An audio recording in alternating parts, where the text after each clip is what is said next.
DeAndre, Darren over at bccardinals.com. I'm curious, when this started coming down, were you surprised at all that there was a trade? When did you hear about it possibly being Arizona, and just your reactions when you first got dealt to the Cardinals? So I kind of heard, little rumor talks about, being traded really last year, the beginning of last year, from some people, that I felt like I trusted that actually knew. So it wasn't a big surprise to me after the year. I was prepared for it. And, once I found out, actually I was working out with my boy Julio Jones. We were in LA and was working out and, seeing some stuff early that morning about it. Talked to some people that, know some, kind of, some trusted people. And, they kind of told me, Arizona's one team that, that's probably on the radar. And, I was very excited.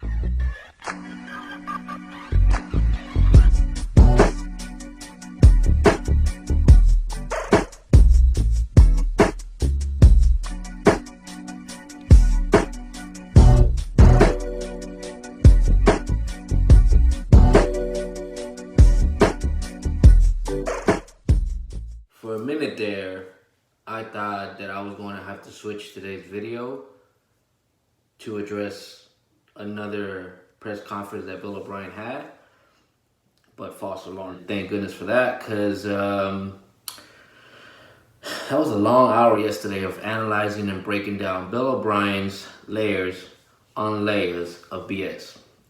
But today, man, we want to start to take a look at the Texans' 2020 season.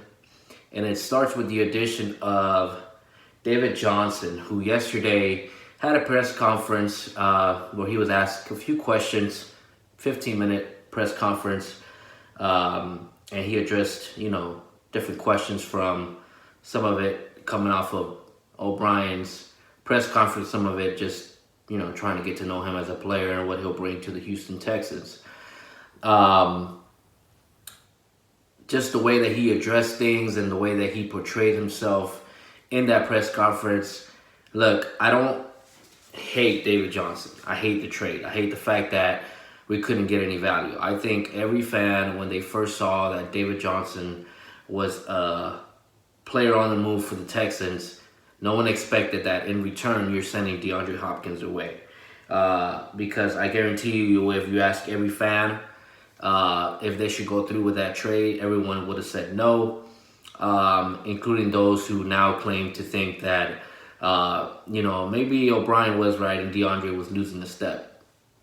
Regardless, I obviously agree with people when they say when you have a great wide receiver and you have a great quarterback who connect on more than just the field level, but outside of the field, and that same player now is a player who doesn't hold resentment against you, who's out there still trying to improve this team by having his trainers help influence the way that Will Fuller and Kiki QT trained, Aminu trade, and even Deshaun Watson. So, it's all love with DeAndre Hopkins. Hate to have seen that ever happen. But as far as 2020 in the NFL and the Houston Texans, look, it looks like there's going to be a season this year. I'm wearing, obviously, a Houston Rockets jersey today. But I don't think the NBA is coming back. It's hard to, even with the opening of stuff, it's hard to get immediate, re-inauguration of fans being in stadiums, even though it is NBA playoffs. People I still want to be sure that once everything starts opening up, that stuff doesn't, go to a different level when it comes to their fears about this virus. Ultimately, my family and I have been doing what we can do. But if the gym was open, I'd be at the gym.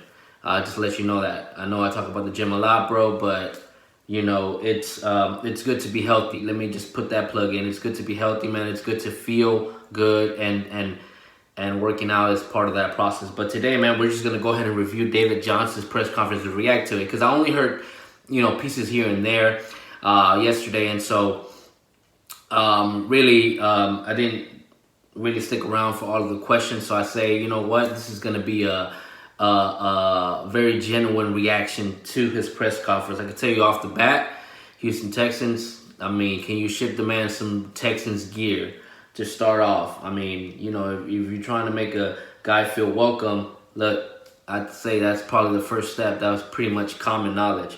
As far as what David Johnson will bring to this team, I really do think that we are going to see a mix, I would say, of the 2016 David Johnson. It's going to count on a lot of things. It's going to count on protection, obviously the offensive line. It's going to count on Deshaun Watson, knowing when to audible out, I would say, of running plays when you see that their front line, the opponent's front line, is ready for the run. And I think that's what will make this team successful. Of course, the other piece to that, I don't think it's just a David Johnson. I think Duke Johnson has a lot of impact in how successful David Johnson will be with the Houston Texans.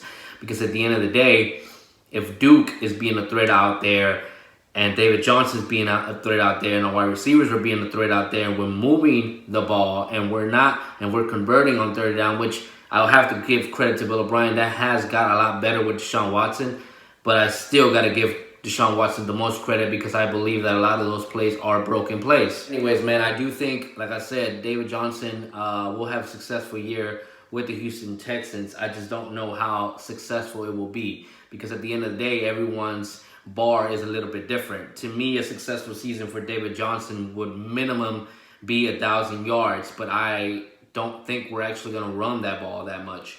So, in Madden, you might have one of the best running backs. You just might not run it as much because you just are,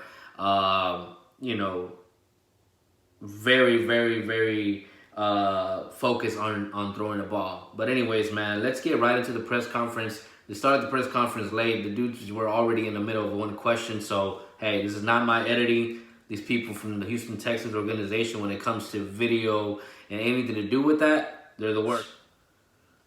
Injuries, nothing major. And, Cliff told me that, they were going with a hot hand with Chase and then with Kenyon, and it was just tough to bounce back from that. But, So, two things when I read about that, that's actually where I stopped with David Johnson's press conference yesterday.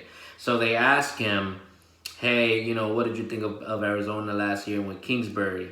And so, he said that he had a lot of nicks and hits, and that prevented him from being on the field as much as he wanted to be, and that basically forced the Arizona Cardinals to look at another option. So obviously you guys know they traded for Kenyon Drake, and when they got Kenyon Drake, they started playing him. Now, Johnson still got play from time to time, but it wasn't heavy. He obviously goes on to this press conference talk about how excited he is that Bill O'Brien has promised him that he'll be a third down back. To me, all that really tells me is, so what are you going to do with Duke? Because to trade a third round pick and have him on the sideline, look, this dude saved your wild card game, and he deserves a lot more playing time than what I feel like you're already planning to not give him. But anyways, let's keep listening. It's a new face, new team, and I'm excited. And I think the biggest thing I want to contribute to the team is just my ability to run the ball and to be able to catch. Like you said, one of my biggest strengths is catching out of the backfield or being put out at wide receiver.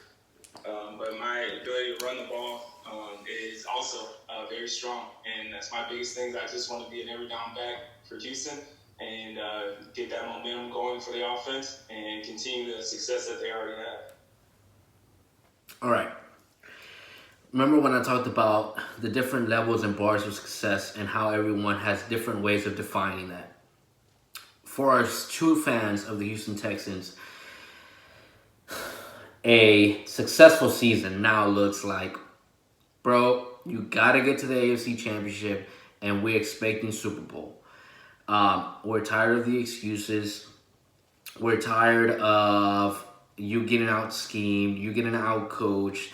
Those mistakes that the great coaches do not make in the game. The great coaches do not choke up a 24 to nothing lead. You give any other team, well, maybe not the Falcons. I'm sorry, Atlanta, but and the Oilers, obviously. You give any other team that type of lead in a divisional game, they're not gonna let that go. I mean, look at Madden.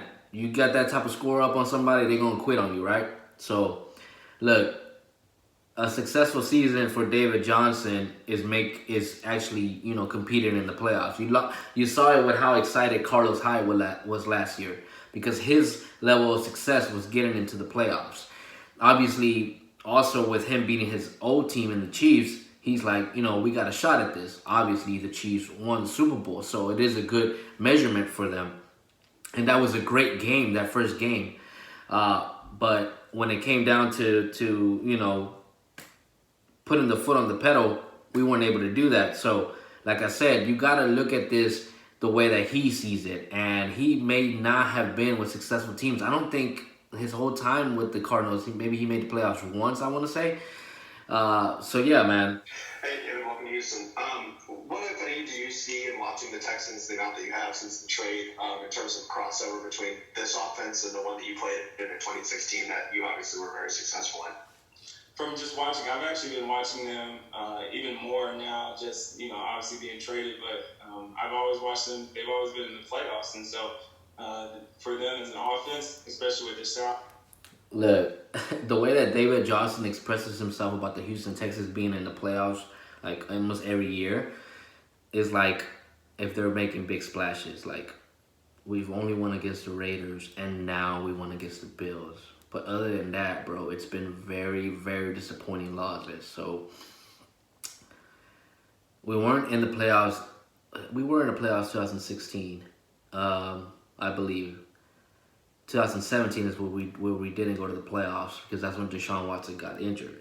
Sorry, I had a brain fart there, but I was thinking about the 2015 season and whether we made the playoffs. That season, I don't think we did. But and then watching Duke just this last year, the way he's been utilized as a receiver out of the backfield and explosive offense. They got a lot of fast receivers, a lot of dynamic guys, and I actually played with Darren Fells in 2016 with the Cardinals, and so I watched his ability to get open, and I was just watching the playoff game and against the Bills, and his ability to be utilized getting open in third downs that were crucial. I like the fact, I don't know if this is coincidence, but I like the fact that he went exactly to the playoffs game because you got to go there. We've had great seasons. I mean, not this year, but the year before that, we went on a 9-0 run of winning 9 straight. Like, that's incredible to see. That's not very, you're not used to that. I mean, the Patriots have gone on runs like that, like it ain't nothing. But, like, let's not pretend. Like, I know going on 9 games in a row when you're not just playing at home, like, that's tough. Especially that particular year where Deshaun Watson was coming off an injury and he looked rusty in the beginning. So, man, 0-3 start, like, credit to everything. But, the way you were looking against the Colts, like, that was terrible. You know what I'm saying? Now, here's one thing that I like. These games, and I was thinking about that actually this morning. These games where we've actually gotten our ass beat have been, eye-openers for this organization. But I think early on, like our solution, there weren't the trades and players that O'Brien wanted. But now O'Brien's been doing that for the last 2 years. So, like I said, there's no more excuses. Like, we're looking at you and what you're doing as a head coach, and you're getting the players that you want. You're getting rid of the players that you don't want. And at the end of the day, it is now all on you. I didn't like and I didn't appreciate that Bill O'Brien's press conference named all these people behind the scenes as to say, like, they have the same power of voice that I have when it comes to calling the shots. Because, bro, a dude that's studying analytics for you, how much voice do they have besides telling you what you need to know? So let's not pretend like this is a collaborative effort where it's split evenly, because that's not the case. Aaron Wilson. Welcome, David. When you first heard about the trade, what was your initial reaction? And now that you're here, what do you hope to prove? And would you describe yourself as hungry after last season? My initial reaction, I was very excited. I was on vacation with my family, my wife and kids, and we were very excited. A new beginning, and like I've been saying, the Texans are always in the playoffs. I feel like he's so nervous, and I think it's more of a bad look than it is good, because I know the pressure is there, and later on they ask him about knowing how the fans reacted about the trade, and then he goes on to try to brush it off. But he sounds very political when it comes to his answers, and we know. I don't know if any one of you guys heard the Arizona, and I'm actually going to play a clip at the beginning of this video, where he's being interviewed and asked.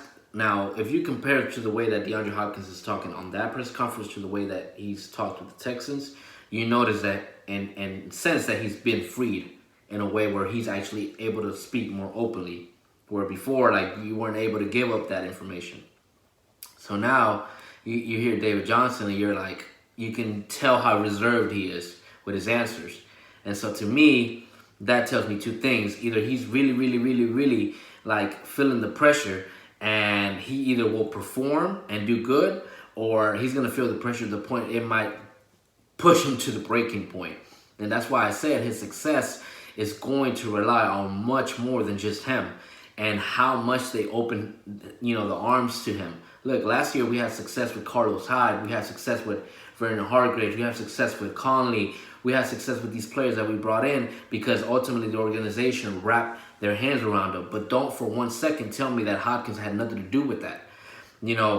And let's not for 1 second pretend like these players are not hurt. When you see Will Fuller, when you see Kiki UT, when you see Omenihu, when you see Deshaun Watson still trying to find a way to be close to DeAndre, I don't care how much you try to sell the contract piece of it, like, it's very, very obvious that this was a personal thing that you, Bill O'Brien, felt like you needed to address. And you addressed it. And fine, good. You're the coach of this team. I don't get paid to do that. But listen, it is your job now to make sure that team and that locker room is together. Because I feel like that one time you guys feel crazy adversity, man, this team might just flip on them. And that's why I feel like O'Brien's walking on eggshells. You can tell by the way that Bill O'Brien had his press conference where, he says things like, oh, I just want to make sure that I am very, careful with my words, and the way he was expressing, even to the point of talking about, the Rona. So it's going to be a very interesting year as far as how he's going to be coaching. That aspect of needing to be a coach, not just, the X's and O's, but actually be an emotional support is, I think, where Jack Easterby comes, and that'll help. But this might be a tricky situation where they don't want to hear it from Jack Easterby, but they want to hear it from Bill O'Brien's mouth directly. So I'm interested to see how this plays out. But at the end of the day, bro, if they're winning games, that's going to take care of itself. And that's what I think a lot of people, you remember when the Eagles talked about, they rather have fun than win all those championships and be miserable. And New England came out and said, bro, but we out here winning. Who said we're not having fun? Like, ultimately, winning is having the most fun. Look, we know it's all work. It's all seriousness. It's all, doing that and getting to that. But I think in a game, you have to feel relaxed in a certain way. And like I said, David Johnson goes in there feeling all the pressure of the world to be the one player who carries the whole team. Man, it's not going to work out. So it's going to be curious to see how that plays out. A very successful team, and they have weapons all over. And so I was very, very excited to be a part of that organization, very thankful, talking to Bill O'Brien and the way he wants to utilize me. And talking to running backs coach, and I talked to a lot of guys in the front office, and so it was, excitement from the start, and basically, I have that chip back on my shoulder. Ever since I've been in the league, I've always had that chip. And my biggest thing is I just want to get back to 2016, if not better than 2016 season, and I think the biggest thing is everyone knows is just staying healthy. I'm gonna really hone in on everything that I can utilize with the organization as far as recovery. Make sure I do everything, keep my body healthy. That's very telling. That's very telling. See, this is the part I haven't heard. So to me, that's very telling because he really emphasizes the part of being healthy and being available to this team, which can only come from a conversation with Bill O'Brien saying, look, they might have let you set out a game here and there because you were, hurting, but we expect a lot more. We expect you to play hurt on this team. Man, go back to the Arian Foster, DeAndre Hopkins talk on their podcast, bro. Like, it gets pretty interesting and pretty good exposure about what goes around in the NFL, man. And look, the reason I never played football, not that I wouldn't have been a good running back because of my speed and agility in the soccer field, but I remember now it makes sense as to that tackle was illegal, but I remember playing in 5th grade, whatever, in the playground. That was fun and all. But in high school, man, when I tried to pick it up again, we were actually just playing. Students after school were playing in a field that's right in front of the school, and they had me running the ball, and so I run the ball to the left on the outside, and I'm running, man. I'm running. I'm like heading towards the touchdown, and some cat catches up from behind me and pulls me back, bro. I felt like my whole back was about to break by how hard he pushed me. And honestly, when I look at it now, I'm lucky that I didn't, tear an ACL or broke a leg or, something else. And, that's when I was like, bro, no, football's not for me. So I say that to say all this. Look, football's not for everybody, man. But I am definitely a fan. And I expect and hope that David Johnson will be someone who will be healthy for this team.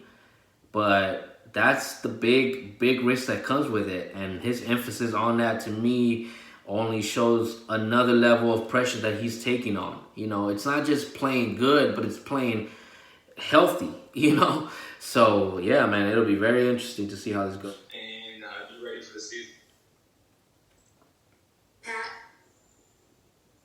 David? When you, Bill O'Brien mentioned that he was high on you coming out in the NFL draft, what do you remember from conversations that you had during the process, and it appears that he finally got his guy a few seasons later? I'll be honest. Going into the draft and going to the combine, it was such a blur. And then it was 5 years from now. I honestly don't remember talking to many teams. It was just a whirlwind, and I was just so nervous. Make sure I was saying the right thing, and make sure I was ready for all the combine that it had to offer. And honestly, I don't remember, talking to them. I do remember actually going to the interview, but I don't remember any questions or anything. I don't. It was, just an intense moment with those interviews, those formal interviews, and every little thing was magnified throughout the draft and the combine. That I don't remember what happened, but I do. Like I said, I've been paying attention to the Texans organization and all their playmakers that they have, and I'm excited. Hopefully get going there soon. So I don't want to read too much into that one, but I do know, to me, how he handles pressure is very telling. So he looks like he's zoned out because he was overwhelmed. That process is probably a lot harder than what it is already being part of a team. But I know O'Brien, man, that he's cut players for a lot less than not just knowing the playbook. Look at Kiki QT. Some of the wrong routes that he's ran has got him less playing time.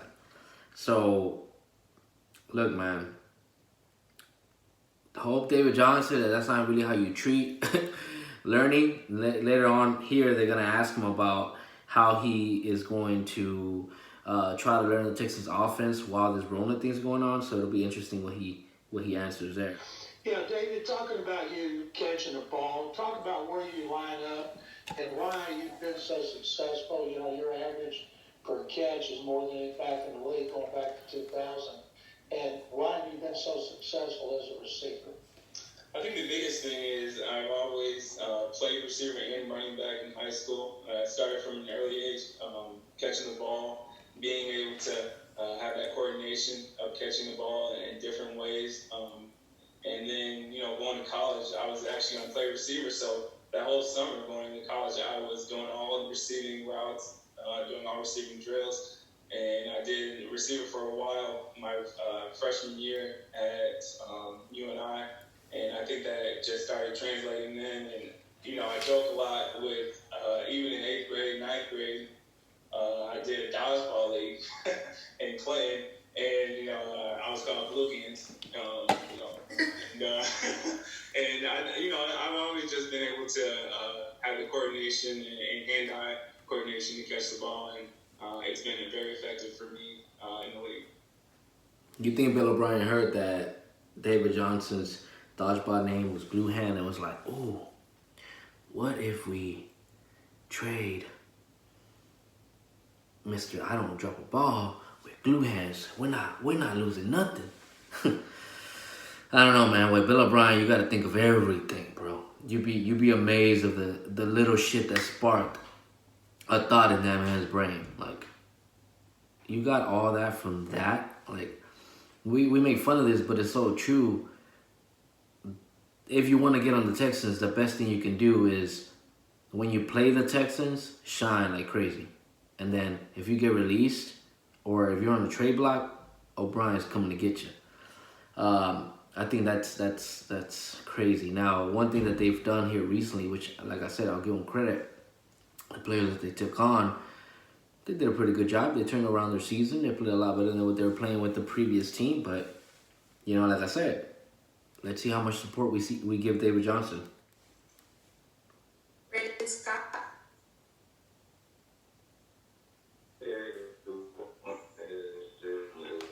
Oh, yeah. Somebody has problems. When you look at the NFL, there's always a lot of change. This was a big change for both football teams, the Texans and the Cardinals, with the trade and just kind of changing things so quickly. What do you think that's going to be like for you with this unique offseason?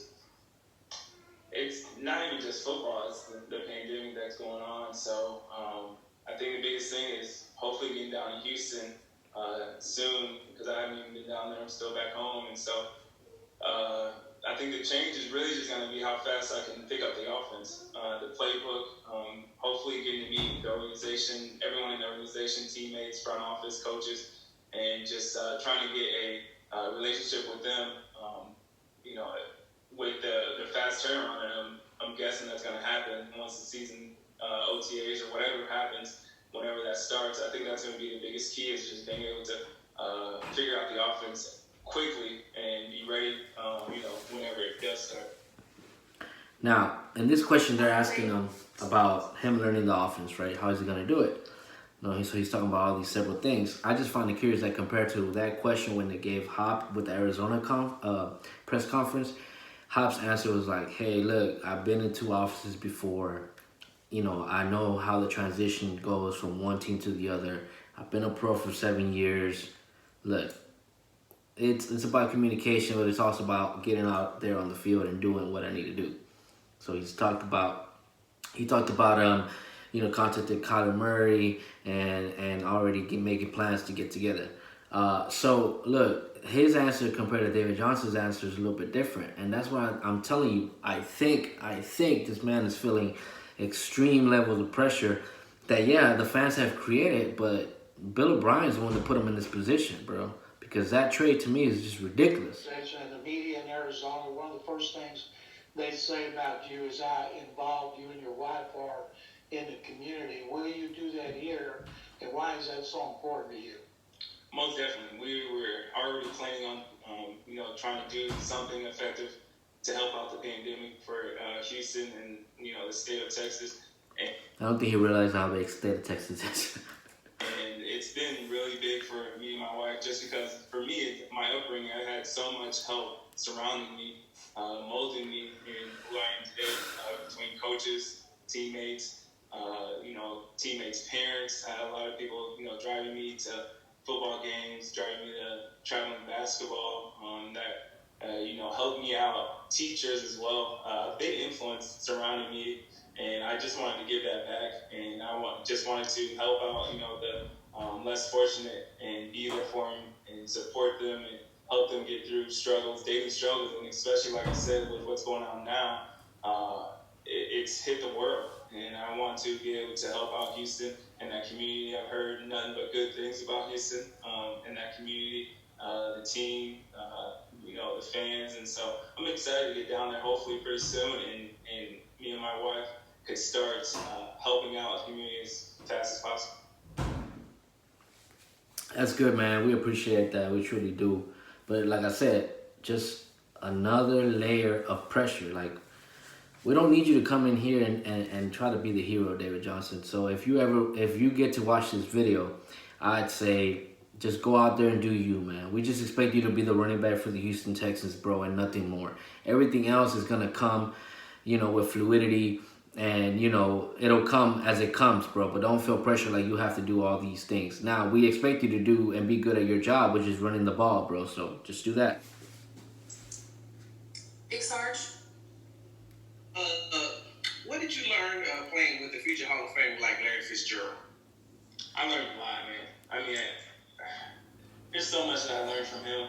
I learned just as much off the field as I did on the field, just as far as entrepreneurship, being a leader, not just by speaking, but leading by example, doing everything right on and off the field so no one can ever have anything negative to say about you, helping the communities. He's helped me with that. And my brand, how personable I am, no matter who I meet, just being able to talk to them and relate to them, no matter who it is. And I think the biggest thing is his work ethic on the field. He's always out there before practice catching footballs, practicing catching footballs, always out there after catching footballs. I think he's catching Dude, this dude. I'm not gonna go to it on that one, but bro, come on, bro. Football, basketball. Catches the ball. He probably Fitzgerald. What he was trying to say, he catches the ball like he a basketball player, like nothing. You know what I'm saying? One-handed. 50 to 100. Trying to give him some love. And after practice, and he's a guy who's always, ready to play. He's taught me a lot, especially about keeping my body healthy, doing everything, cold tubbing after games. Seeing as many, massage therapists, dry needling, seeing all those people. He emphasized the health. To me, he emphasized the health part too much. Like, if he knows that why we're mad at this trade is not only because we lost DeAndre Hopkins, but because he comes with an injury history. Psychiatrist as well. I mean, he just taught me so much, and I hopefully can continue to utilize what he's taught me and be able to prolong my football career as long as he has, and doing it at a high level as long as he has.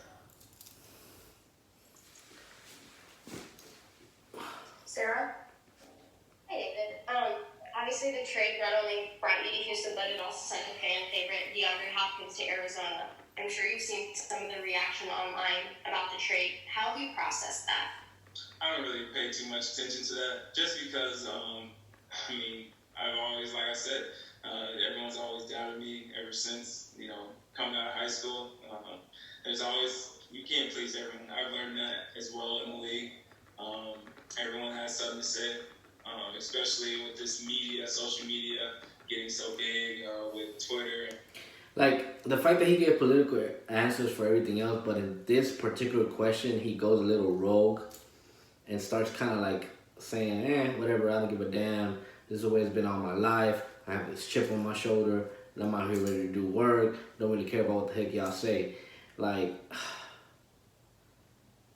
it's double-faceted, because you can't say you think that the Houston Texans fans are great, and then on the other side say, the media and all this is trash, because we know that the media rides Bill O'Brien's barrel, and the real fans and the real YouTubers out here are the ones that actually are addressing this stuff as it is.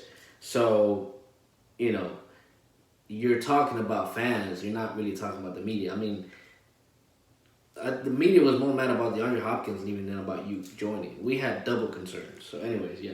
And Instagram and stuff, everyone's talking behind the screen, and there's always going to be something. No matter what you do, you can have to, be the greatest, and someone will have something to say. And so I've learned a long time ago how to just, ignore that and keep grinding and keep making sure that I'm, as prepared as I can be for Houston. And, I'm excited that Bill O'Brien came out and got me, and I'll be ready for them once I get there. Houston the city or Houston the team? What are you preparing for? Hi, Wexler. Hey, David.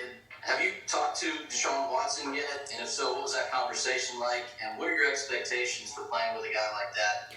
Yeah, man. Have you called Deshaun Watson, man? Because I need to see a video of you guys working out. Look, I don't think Deshaun Watson's that thrilled about David Johnson. Let's just be real. That he's capable of. We texted briefly, and he just said he's excited to have me part of the team. I said the same. I'm very excited to play with him. I can't wait to, line up next to him and help him out, whether that be catching the ball, running the ball, or blitz protection. And, just from watching him, I've watched him ever since college. Honestly, he played actually down here when they played in the bowl game. And, I got an upfront view of how big of a playmaker he is for the offense as a quarterback, calling the plays, and not just utilizing his throwing arm, but also running the ball. And so I think it'll be tremendous what we can do together as far as for the offense and continuing, like I said, that success and hopefully getting over that hump through the playoffs and getting to the Super Bowl. All right, we'll just do like 3 more and then we'll be done. James Palmer, you're up. All right, last one. There's a question about this kind of virtual offseason you're going to go through with a new club. Do you have any tricks or ideas that you're going to try to kind of lean on to learn this offense in a capacity that you probably didn't think you'd be going through, and how you're trying to pick this up? Honestly, I haven't even thought to what to use. Normally, I just use kind of note cards to learn offenses. All right, iPad died just in time. So he gets to talk about no cards, and he's always learned that way, when it goes back to school. So it looks like I actually did listen more than I thought I had. Look, man, welcome to Houston, David Johnson. Go and ball, man. There's nothing that's going to win fans but balling, doing what you do, bringing an energy to this team and swag to this team that needs to be there at running back, because Carlos Hyde was bringing that energy, and, man, was it feeding the offense. You need to bring that energy, and when your number is called, man, you got to answer the bell. It's just really that simple. Don't worry about anything else. Go do you. If you have a bad game, we gonna talk about it, and we gonna tell you had a bad game. But don't feel bad about it. Take it, fix it, get better. You have to be that type of player. If you're not that type of player that can take criticism, you're gonna end up like Brock Osweiler. And we knew once his ego was broken, it was like he was done, bro. And look, Bill O'Brien has broken a lot of egos. And the egos that he hasn't been able to break, he'll ship them out. So listen, just do you, man. We look and we see good things as long as you put in the work, as long as you're willing to work, as long as you're willing to be the all 3 down back that you want to be. But man, it's very important that you do what you need to do, bro. So as far as us as fans, man, look, what did I get out of the press conference? I got a guy who's taking on a lot of pressure, and we're going to eventually see how it ends up. He's either going to fold or he's going to rip that pressure away and be the diamond that he said he want to be. But yeah, man, that's just my spiel today. Y'all guys enjoy y'all's weekend. The draft is on its way. We're only a couple of days away. and it's going to be crazy. I think yesterday, Mr. Mediocre told me that they had just announced that the league could pause the clock on certain teams if they were having IT problems. Please, Texans, do not be one of those teams that need to pause the clock because you can't get things done. That's embarrassing at this day of age, and it'll make you guys look more foolish than you already look. But anyways, man, that's my spill. Enjoy your Saturday. Let's get it.